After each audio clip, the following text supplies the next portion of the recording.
Orang pening nak beli Y-Suku SE ke nak beli D8 SE. Okay, sini aku tunjuk kau perbezaan dia. Yang pertama, perbezaan cc. Of course dah tak sama cc kan. Okay, kalau yang motor ni dia punya engine dia menggunakan 150cc. Kalau yang LC ni 135cc. Untuk yang Y-Suku ni dia tak ada ABS. Tapi yang LC V8 ni, SE ni dia pun tak ada ABS juga. Lemah tu. Tapi dua-dua ada stiker Yamaha lah. Kalau yang LC ni dia ada rim dia tulis LC. Tapi kalau yang versi Y-Suku ni pula dia pakai rim gold.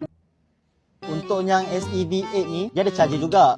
Tempat mana charger. Kalau yang Y-Suku pun ada. Cuma tak pasang lagi lah. Dari segi meter pula, kalau Y-Suku ni dia punya design dia memang asli lah. Tapi kalau kau tengok yang bahagian V8 ni, dia tiru Y16. Apa kau nak tiru orang? Noob tu. Untuk kebesaran tank dia pula, Y-Suku ni boleh lah isi dalam RM7-8. Tapi kalau yang LCV8 ni, boleh lah dalam RM5-6. Kecil je.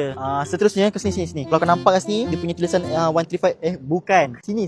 135LC dia ni timbul. Sama macam Y-Suku kat lah. Timbul juga lah.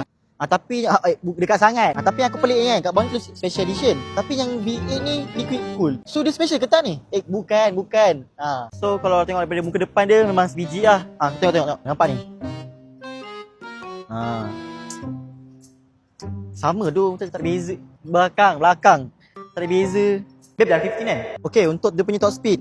Untuk Y-Suku boleh pergilah dalam 12, 13. Tapi kalau SLV ni boleh pergilah 120. Lembab lah saya cakap. Lagipun dia pakai 4 speed transmission. Kalau Y-Suku ni boleh pergi 5 speed transmission. Okay guys, so kalau korang berminat dengan dua motor ni, korang boleh isi dia dulu di bawah sekarang, okay? Wazah!